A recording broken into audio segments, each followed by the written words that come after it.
মন্ত্ৰী জয়ন্ত মল্ল বৰুৱাই সাংবাদিকক সন্মানীয় সাংবাদিকসকলক সংবাদ সেৱাৰ লগত জড়িত ব্যক্তিসকলক যি ধৰণে অপমান কৰিলে তাৰ পাছত মই ভাবোঁ যে মন্ত্ৰীজনক অসম মন্ত্ৰীসভাৰ পৰা অতি সোনকালে বাদ দিয়া উচিত।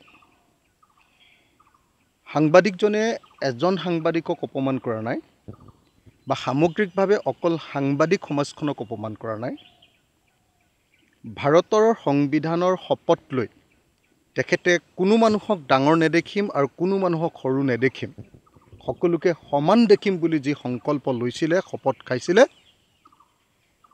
সংবিধানৰ সেই শপতৰ বিপৰীতে যোৱাৰ কাৰণে মই ভাবোঁ যে অসমৰ মুখ্যমন্ত্ৰীয়ে অকণো পলম নকৰাকৈ মন্ত্ৰী জয়ন্ত মল্ল বৰুৱাক মন্ত্ৰীসভাৰ পৰা বৰ্খাস্ত কৰা উচিত।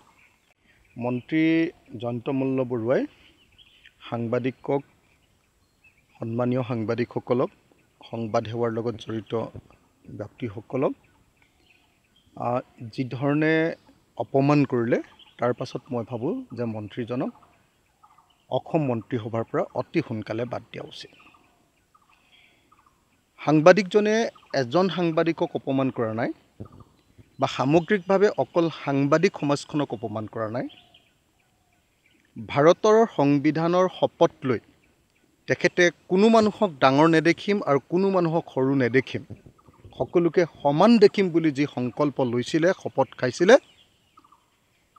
সংবিধানৰ সেই শপতৰ বিপৰীতে যোৱাৰ কাৰণে মই ভাবোঁ যে অসমৰ মুখ্যমন্ত্ৰীয়ে অকণো পলম নকৰাকৈ মন্ত্ৰী জয়ন্ত মল্ল বৰুৱাক মন্ত্ৰীসভাৰ পৰা বৰ্খাস্ত কৰা উচিত। আপুনি বিচৰা বাতৰি পাব কেৱল নিউজ 18 এপত।